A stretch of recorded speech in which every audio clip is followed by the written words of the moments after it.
প্রাচীন ভারতের ঐতিহ্যকে জীবন্ত করে তুলল কালিদাস কা কথালোক। নতুন দিল্লি থেকে সাশ্রয় নিউজের সংবাদদাতা দিলীপ গুহ। খবর পাঠে আমি নিয়ামাল নাসির। ৭ ও ৮ই ফেব্রুয়ারি ২০২৬ দিল্লির ঐতিহাসিক পুরনো কিল্লায় অনুষ্ঠিত হলো সাংস্কৃতিক উৎসব কালিদাস কা কথালোক। সময়যান এবং Indira Gandhi national centre for the arts এর যৌথ উদ্যোগে আয়োজিত এই উৎসব প্রাচীন ভারতকে ইতিহাসের পাতা থেকে তুলে এনে জীবন্ত সাংস্কৃতিক ধারাবাহিকতা হিসেবে উপস্থাপন করে। উল্লেখ্য, অবসরপ্রাপ্ত বিচারপতি এস.এন. ধিংরা প্রতিষ্ঠিত সময়যান দীর্ঘদিন ধরে ভারতীয় সাহিত্য ও ঐতিহ্য চর্চার গুরুত্বপূর্ণ কেন্দ্র হিসেবে কাজ করছে। কালিদাস এবং তার ভারত এই মূল ভাবনাকে সামনে রেখে মহাকবি কালিদাসের যুগের দর্শন, নন্দন চেতনা ও সাংস্কৃতিক আত্মবিশ্বাসকে নতুনভাবে অন্বেষণ করা হয়। উৎসবের উদ্বোধনে উপস্থিত ছিলেন ভাষা, সংস্কৃতি ও পর্যটন প্রতিমন্ত্রী কপিল মিশ্র, আইজিএনসিএ এর সদস্য ডক্টর সচ্চিদানন্দ যোশী, সঙ্গীত নাটক আকাদেমির চেয়ারপারসন ডক্টর সন্ধ্যা পুরেচা এবং ন্যাশনাল স্কুল অব ড্রামার পরিচালক চিত্তরঞ্জন ত্রিপাঠী প্রমুখ। নাট্যমঞ্চায়ন, আলোচনা ও সাহিত্য পাঠের মাধ্যমে কালিদাসের সৃষ্টিকে জীবন্ত করে তোলা হয়। আয়োজকদের মতে এই উৎসবের লক্ষ্য অতীতকে স্মরণ করা নয়, অতীতকে বর্তমানের সঙ্গে যুক্ত করে ভবিষ্যতের পথ নির্মাণ করা। তার কিছু ঝলক আমরা দেখে নেব।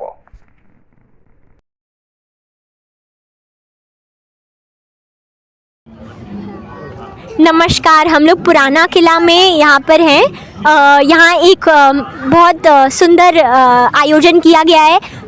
साम्य कालिदास जी की लोक कथा का आयोजन किया है।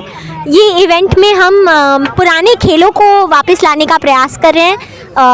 मैं खूलखेल से हूँ, मेरा नाम विदुला है और हमने पुराने जो भारत के पुराने खेल परंपरा है उस पर काम किया है।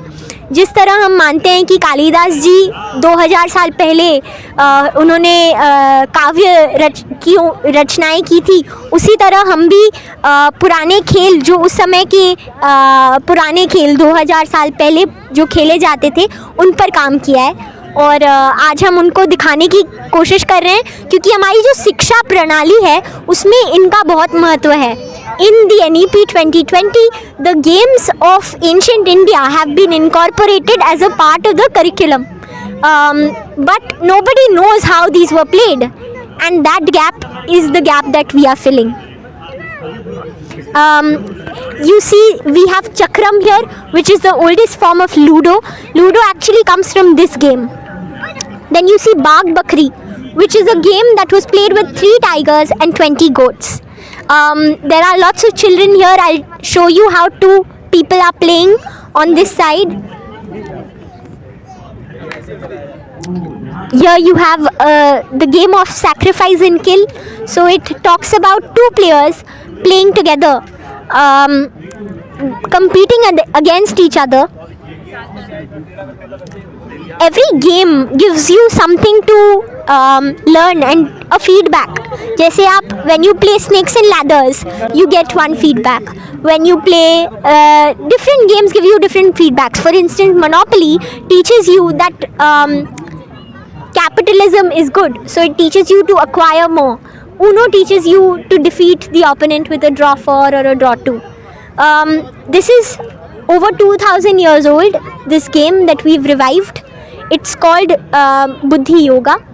In this game, the journey starts and ends on Vaikunt. There are 7 energy chakras in the center. You have 9 openings to the body, 8 compartments. So we say Ashtang Pranam, 8 अंगों से प्रणाम करना. So that's the 8 parts that you have. Every cell on the board is connected. So you have Durbuddhi leading you to Krodh. So anger causes Durbuddhi.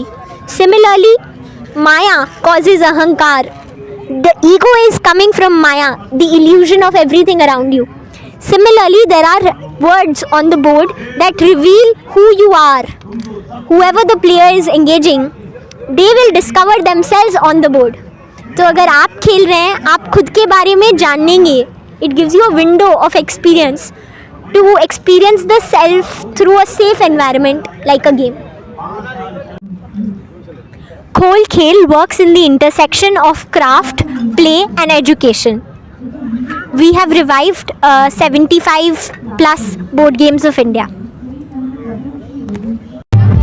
नमस्कार, मेरा नाम रामजी बाली है और मैं एनएसडी में अध्यापक हूँ और ये नाटक कालिदास की कृतियों पर और उनके बारे में जो भी किंवदंतियाँ हैं उनको लेकर तैयार किया गया है और इसमें ज़्यादातर कलाकार नवागंतुक हैं, सब नए हैं और एक अच्छा प्रयास हुआ है कि युवा पीढ़ी एक संस्कृत नाटक से जुड़ी है और हमने जो संस्कृत नाटक का स्टाइल रहा है उसके एलिमेंट्स को इसमें इस्तेमाल करने की कोशिश की है। धन्यवाद। हम लोग एनएसडी की तरफ से हैं। आज हमारा नाटक है महाकवि कालिदास के ऊपर। हम लोगों ने उनके कालिदास के 3-4 नाटक उठाए हैं और उसका कोलाज हम लोग आज परफॉर्म करने जा रहे हैं। ये हमारे डायरेक्टर सर का कॉन्सेप्ट है। हमारे डायरेक्टर का नाम है रामजी बाली जी और हम इसमें डिफरेंट टाइप्स के प्लेस करने वाले हैं, जैसे कि अभिगानम शाकुंतल हो गया, विक्रम उर्वशी हो गया और उनके जितने भी रचनाएं हैं उसको हम दिखाने की कोशिश करेंगे, थोड़ा थोड़ा इम्पोर्टेंट चंक्स। बाकी आप बताओ। जैसा उन्होंने बताया हम ट्राई कर रहे हैं कि हम समझें कि उस समय की कहानियाँ कैसी थी। ये समझने की कोशिश हो रही है कि शायद उस समय का इकोनॉमिक सिस्टम किस तरह से चलता था। अपने प्ले के माध्यम से भी हम ये दिखाना चाह रहे हैं कि अगर कोई बाज़ार लगा है तो शायद तब पैसों का कॉन्सेप्ट नहीं है, मनी का कॉन्सेप्ट नहीं है, तो बार्टर सिस्टम के थ्रू हम दिखाना चाह रहे हैं कि कैसे चीज़ों का आदान प्रदान होता था। तो इसी तरह की कुछ कुछ छोटे छोटे एलिमेंट्स हमारे पूरे प्ले की सभी कहानियों में दिखाए जाएंगे। मेरा नाम सुहानी है। मेरा नाम मोनिका है। हम लोग अभिज्ञानम शाकुंतल में परफॉर्म करने वाले हैं।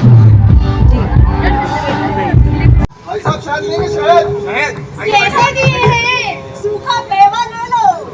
सूखा मेवा कैसे देंगे?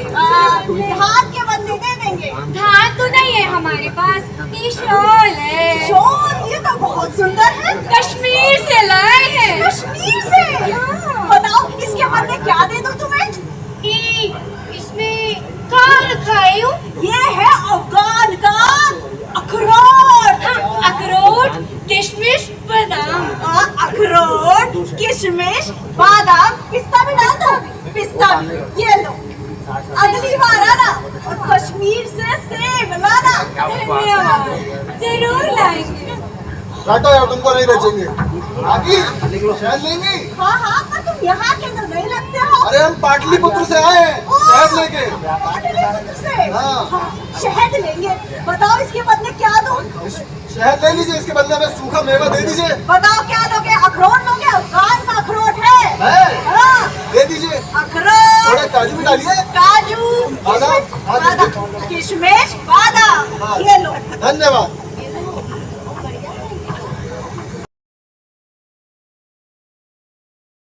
तो आज हम जो गाएंगे वो एक कबीर भजन है जिसका नाम है घट घट में पंछी बोलता है। तो मैं थोड़ा सा एक्सप्लेन कर देती हूँ। इस गाने में घट का मतलब होता है घड़ा और घड़े को हम बोल रहे हैं अपना शरीर और पंछी है हमारा मन, हमारी चेतना, हमारा कॉन्शियसनेस। जो सुख दुख जितने भी हमारे पास है वो हमारे ही वजह से। तो इस पूरे भजन में कबीर जी कहते हैं कि आपके साथ कोई खुश है या आपके साथ कोई दुखी है तो उसका जो भी कारण है वो आप ही है। और आपके मन की जो कुंडी है, आपके मन में जो ताला लगा हुआ है, उसको कोई संत, कबीर, महान आत्मा, परमात्मा आके नहीं खोलेगा, उसको सिर्फ आप खुद खोल सकते हैं। तो ये पूरा भजन ऐसा है। तो आप इसको थोड़ा सा समझते हुए जब सुनोगे तो बहुत आनंद आएगा। Thank you.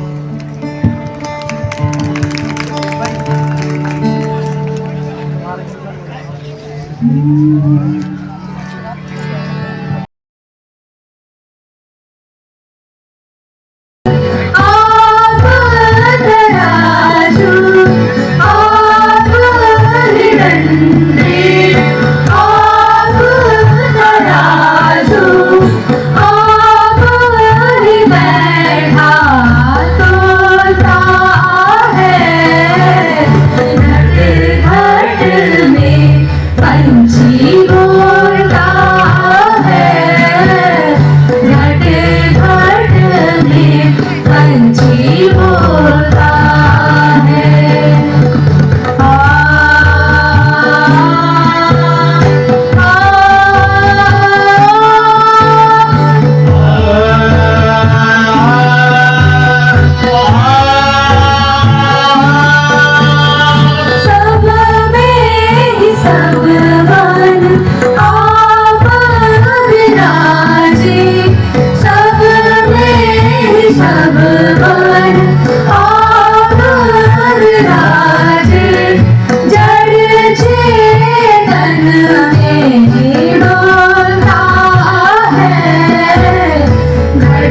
घाट में पंछी बोलता है, घट घाट में पंछी बोलता है।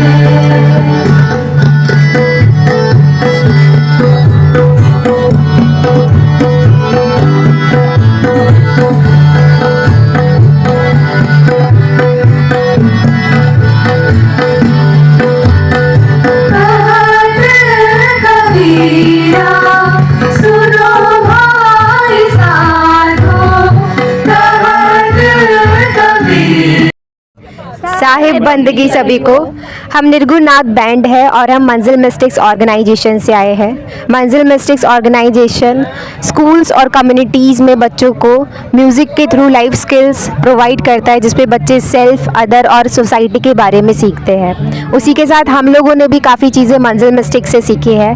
मंजिल मिस्टिक्स म्यूज़िक की एक्सेसिबिलिटी, सस्टेनेबिलिटी को बनाए रखता है और हम आज यहाँ मंजिल मिस्टिक्स के थ्रू आए हैं अपनी एक बैंड परफॉर्मेंस देने, जिसमें हमने एक कबीर भजन गाया, घट घट में पंछी बोलता है, जिसका मतलब होता है घट यानी घड़ा, जिसका मतलब होता है हमारा शरीर, और पंछी हमारा मन, जिसमें कबीर जी कहते हैं कि जितनी भी खुशी है, जितनी भी दुख है, जो भी लोग हमसे खुश है, हमसे दुखी है, वो सब हमारे कारण। LTM फेलोज़ है मंजिल मिस्टिक्स में, लर्निंग थ्रू म्यूज़िक फेलोज़। हम लोग वीकली कम्युनिटीज़ और स्कूल्स में जाकर बच्चों को म्यूज़िक क्लास प्रोवाइड करते हैं, जहाँ बच्चे बहुत सारी एक्टिविटीज़, गेम्स और बहुत सारे म्यूज़िक के साथ अपनी लाइफ स्किल्स के बारे में सीखते हैं।